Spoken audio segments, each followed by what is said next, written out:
வணக்கம். அன்பார்ந்த சுபிக்ஷா டிவி நேயர்களுக்கு உங்கள் ஜோதிடர் ஜெயமஸ் சந்திரமௌலியின் பதிவு. இந்த பதிவில் நம்ம பார்க்க இருக்கிறது தனுசு லக்னம். தனுசு லக்னத்திற்கு குரு தன்னுடைய நட்சத்திர சார மாற்றத்தினால் என்ன பலனை தராருங்கிறதான் பார்க்க போகிறோம். லக்னத்துக்கு தனுசு லக்னத்திற்கு அதிபதியான குரு 6ஆம் இடத்துல ரிஷபராசியில் இதுவரைக்கும் கார்த்திகை நட்சத்திரம் சூரியனுடைய நட்சத்திரத்தில் போயிட்டு இருந்தவர் இப்போ சந்திரனுடைய ரோகிணி நட்சத்திரத்தில் மாறுறாரு 13ஆம் தேதி. இந்த ஜூன் 13லேருந்து ஆகஸ்ட் 20 வரைக்கும் 67 நாட்கள் இந்த சஞ்சாரம் இருக்கு. சந்திரன் நமக்கு அஷ்டமாதிபதி, கடகராசிக்கு அதிபதி.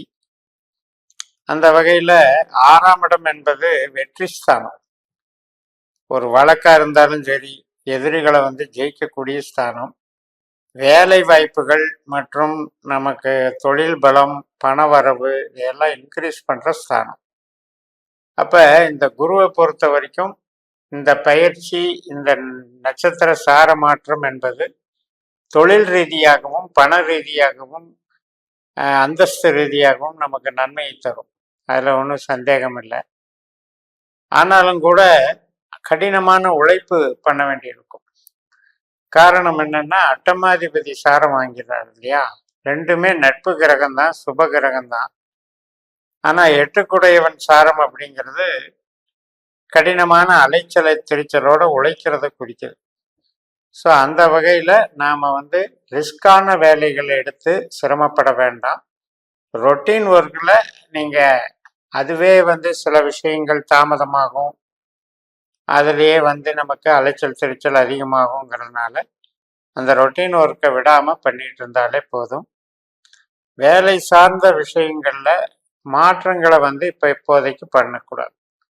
இந்த காலகட்டத்தில் மாற்றம் இல்லாமல் இருந்தாலே நமக்கு இருக்கிற வேலையிலேயே தக்க வச்சுக்கிட்டு பார்த்துக்கிட்டு இருக்கலாம்.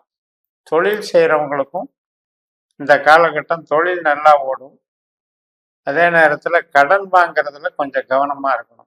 6ஆம் பாவமும் 8ஆம் பாவமும் கடன் சுமையை இன்க்ரீஸ் பண்ணி விட்டுரும்.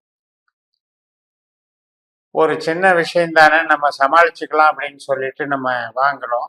ஆனால் அது பெரிய சுமையாயிரும். நாளடைவில் அது ஒரு பெரிய அதை நிறைவேற்றுவதற்கு, அந்த கடன் அடைக்கிறதுக்கு பின்னால் நம்ம ரொம்ப கஷ்டப்பட வேண்டியது. அதே போல தான் மறைமுக எதிர்ப்புகள், அது சலசலப்புகளை உண்டாக்கிட்டு இருப்பாங்க. நமக்கு வேலை செய்கிறவங்களே எதிராக வேலை செய்கிறது, இந்த மாதிரி விஷயங்கள்லையும் கொஞ்சம் எச்சரிக்கை தேவை. மற்றபடி உடல் ஆரோக்கியம் அப்படிங்கிறதுல கொஞ்சம் கண்ணும் கருத்துமாக இருக்கும். லக்னாதிபதியே நோய் ஸ்தானத்தில் இருக்காரு, அட்டமாதிபதி சாரத்தில் இருக்காரு. அதுபோக நம்முடைய ஜனன ஜாதகத்தில் உபநட்சத்திரம் கான்செப்டை எடுத்து பார்க்கும்போது உங்களுக்கு 8ஆம் பாவம் 12ஆம் பாவம் உபநட்சத்திரமாக இந்த 2 கிரகங்கள் வந்திருந்தால் இந்த காலகட்டத்தில் கோச்சாரமும் அது உடல் ஆரோக்கியத்தை கெடுக்கிற மாதிரி வேலை செய்யும். அது அவரவர்களுடைய திசா புத்தியை பொறுத்தது. இப்போ குரு புத்தியோ சந்திர புத்தியோ திசையோ நடக்கும் பொழுது இந்த பலாபலன்கள் நடைபெறும்.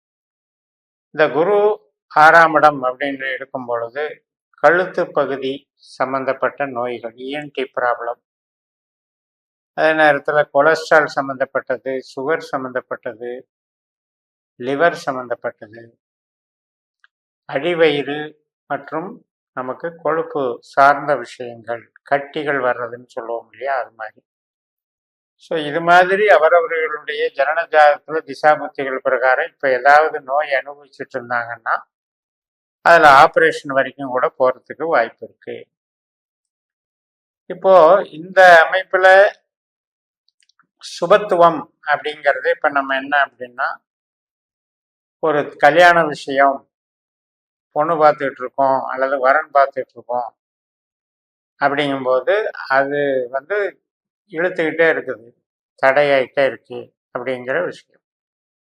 அப்போ நம்ம இந்த காலகட்டத்தில் கொஞ்சம் பொறுமையாக இருக்கணும். அதை கிராஸ் பண்ணி போகும்போது இந்த 67 நாள் கடந்து ஆகஸ்ட் 20ஆம் தேதிக்கு மேலே செவ்வாய் நட்சத்திரத்தில் போகும்போது அதெல்லாம் பாசிட்டிவாக நடக்கும்.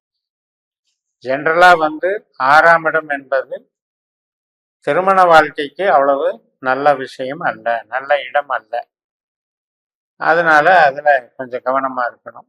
அதே நேரத்துல குழந்தை பிறப்பு, மற்றும் உறவுகள் சம்பந்தப்பட்டது, தாயார், இதுல எல்லாம் நல்லா இருக்கும். அதே போல இடம் வாங்கிறது, வீடு கட்டுறது, அதுக்காக லோன் வாங்கிறது, இதுக்கெல்லாம் சிறப்பா இருக்கும். பண வரவு திருப்தியாக இருக்கும். டாக்குமெண்டேஷன் பண்றதெல்லாம் கொஞ்சம் யோசிச்சு பண்ணணும்.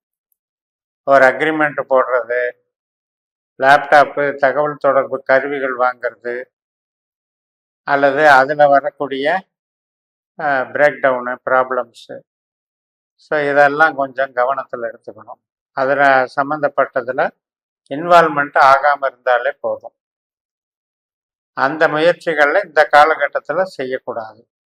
இடமாற்றம் பண்ணலாம், நம்ம வேலையில் ஒரு சின்ன சேஞ்ச் பண்ணிக்கலாம், அல்லது வீடு மாற்றம் பண்ணிக்கலாம். அதுக்கும் இந்த காலகட்டத்தில் முயற்சி பண்ணிங்கன்னா சில சிக்கல்கள், தடைகள், அதில் அதிருப்திகள் ஏற்படும். அதனால் இந்த காலகட்டத்தை தவிர்த்துக்கோங்க. குழந்தைகள் நலம், வளர்ச்சி, படிப்பு, ஜாதகருக்கே படிப்பு டெவலப்மெண்ட்டு, ஒரு எக்ஸாம் எழுதுறது, காம்படிட்டிவ் எக்ஸாமில் இன்வால்வ் ஆகிறது எல்லாம் அந்த சாதகமாக இருக்கு. பூர்வீகம் சம்பந்தப்பட்ட விஷயங்கள் அது ஒரு 75% நமக்கு நன்மை கொடுத்தாலும் 25% முழுமை பெறாமல் இருக்கும்.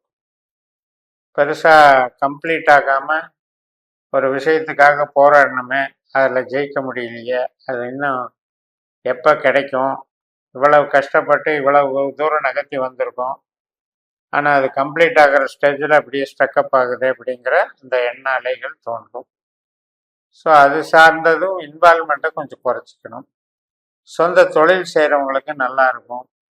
ஃபைனான்ஸு சம்மந்தப்பட்டது, பேங்கிங்கு மற்றும் அனைத்து விதமான வியாபாரங்கள், தங்க நகைகள், ஆபரணங்கள், எல்லா உணவு தொழில், விவசாயம், இது சம்மந்தப்பட்ட எல்லா தொழிலும், ரியல் எஸ்டேட்டு, பூமி, அக்கௌண்ட்ஸு, சட்டத்துறையில் இருக்கவங்க, வழக்கறிஞராக இருக்கவங்க, இவங்க எல்லாத்துக்குமே, மருத்துவத்துறையில் இருக்கவங்களும் கூட சிறப்பாக இருக்கும். தொழில் பலம் இந்த காலகட்டத்தில் நல்ல அதிகமான வேலைப்பளு இருக்கக்கூடிய ஒரு காலகட்டம்னு எடுத்துக்கலாம். அதே நேரத்தில் மூத்த சகோதர சகோதரி வகை அவங்களுடைய ஒரு தொழில் உத்தியோகம் நல்லா இருந்தால் கூட உறவுகள் விஷயத்தில் அவ்வளவு சிறப்பு இருக்காது. நண்பர்கள் வகையிலையும் சின்ன சின்ன அதிருப்திகள் ஏற்படும். மூலதனம் பண்ணுறது அப்படின்னு எடுத்துக்கிட்டிங்கன்னா அது தேவையான அளவு ஏற்கனவே இருக்கிற தொழிலில் பண்ணிக்கலாம், எக்ஸ்பேன்ஷன் பண்ணுறதுக்கு பண்ணிக்கலாம். ஆக மொத்தம் தனுசுக்கு பொறுத்த வரைக்கும் பண வரவுக்கும் வேலை வாய்ப்புக்கும் சிறப்பான காலமாக இருந்தாலும் கணவன் மனைவி உறவு மற்றும் புதிய நபர்களை நம்பி செய்யக்கூடிய உறவுகள் விஷயத்தில் எச்சரிக்கையாக இருக்கணும். உடல் ஆரோக்கியத்திலையும் கவனம் செலுத்தணும்னு சொல்லி நிறைவு செய்கிறேன். இந்த சேனலை சப்ஸ்கிரைப் பண்ணி ஷேர் பண்ணுங்கள். உங்கள் தனிப்பட்ட ஜாதக பலாபலன்களை என்னுடைய பாஸ்கர் அஸ்ட்ராலஜி சிஸ்டத்தில் 12 பாவ அதிகாரிகளை கொண்டு கேள்விகளுக்கான பதில்களை உறுதியாக பெறக்கூடிய வகையில் ஜோதிடம் பார்த்து பயனடையுங்கள். உங்களிடமிருந்து விடைபெறுகிறேன். உங்கள் JMS. நன்றி, வணக்கம்.